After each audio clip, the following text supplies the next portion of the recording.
The big thing they've been focusing on over the past little while is this notion that somehow faculty proposals are illegal, that to handle faculty workload, to look at the work, to attribute time for the work that's actually being done would somehow violate Bill 124. I'm going to walk us through this, but I'm going to start very simply. That is a blatant lie. We have spoken with lawyers, both at OPSU and external. We have consulted with the Canadian Association of University Teachers, the Ontario Coalition of University Faculty Associations, to look at how post-secondary collective agreements have been settled, what kinds of things were happening in them, what kind of response did the Ontario Treasury Board have to existing collective agreements, where else in the public sector were these kinds of proposals coming up, and how are they being determined? Not one of our proposals violates Bill 124 in any way, shape, or form. The CEC keeps claiming this, but we have asked them repeatedly for evidence of how this workload demands would violate Bill 124. They've not been able to provide that. Indeed, our own lawyer at OPSU said, listen, if they truly believed that position, then they would take it to the Ontario Labor Relations Board as a bad faith bargaining process, because when you bargain deliberately an illegal position to impasse, which is where we are, then that is clearly bright light bad faith bargaining. They've actually stayed their bad faith bargaining claim that didn't even address this at all, that they filed prior to imposing terms and conditions as a way to discredit the team. So that's just even been put on hold, and Bill 124 wasn't even mentioned in that. So the proposals on workload were on the table for 2.5 months before the CEO of the CEC, Graham Lloyd, came up with the claim that they are unlawful after presumably having one conversation with somebody at the Treasury Board.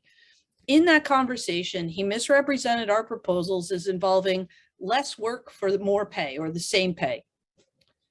Lori Rancourt has since said in the press that it violates Bill 124 because they'd have to hire more faculty. When we've taken this to multiple lawyers, we have not found anyone that agrees with the CEC's position. The only people that can determine whether something goes to the bar or not of Bill 124 is the Treasury Board. And there is nothing, this has never been adjudicated, because there is nothing in any collective agreement that's been settled where the collective agreement has been prevented from correctly attributing workload time. In other words, this is work we're already doing. This is not new work. We're not asking for more pay for less work. We're asking for the workload to be attributed in the formula. There's also a limit only on compensation, and total compensation under Bill 124 refers to salary and benefits and individuals. It's not about the overall human resources costs or additional hiring that may or may not result from 124. The proposal to increase evaluation time captures work the faculty have already been engaged in. As I said before, all you have to do is look at how much of your work is left over at the end of the week when you follow your SWIFT. Bill 124 does not prevent work that is already being done from being captured in a collective agreement. Second, and this is related, if capturing the actual work done by faculty resulted in the need to hire more faculty, that would also be allowable under Bill 124. The need to hire more nurses, for example, was allowable. Addressing the labor needs of a particular public sector is completely within the bounds of Bill 124.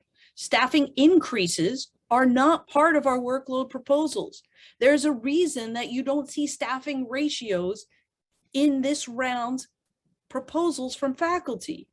And that is because that would have been a violation of Bill 124.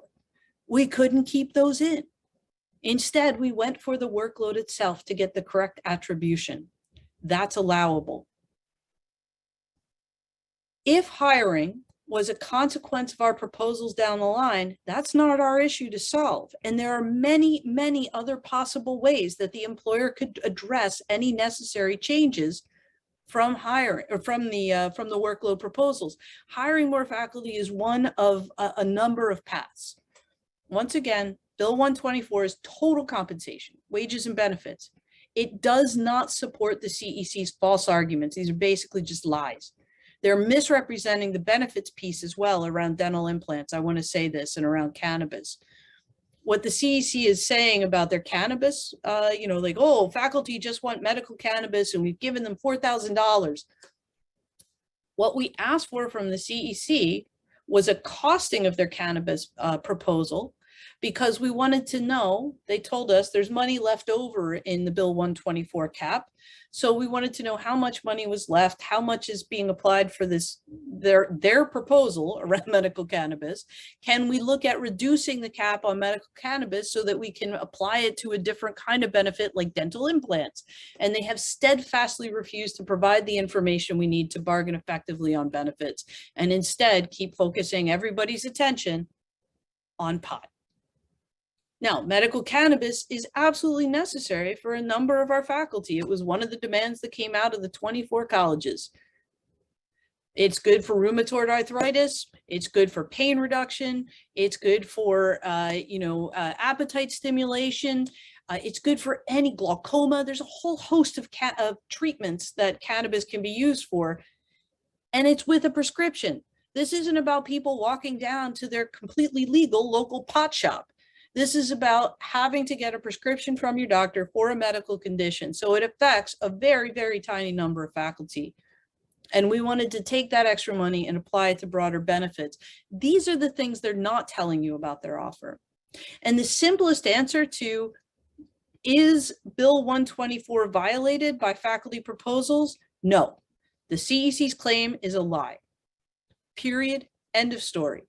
If they truly thought it was illegal, they would either take it to voluntary binding interest arbitration, because there's no arbitrator that will allow illegal language into a collective agreement, period.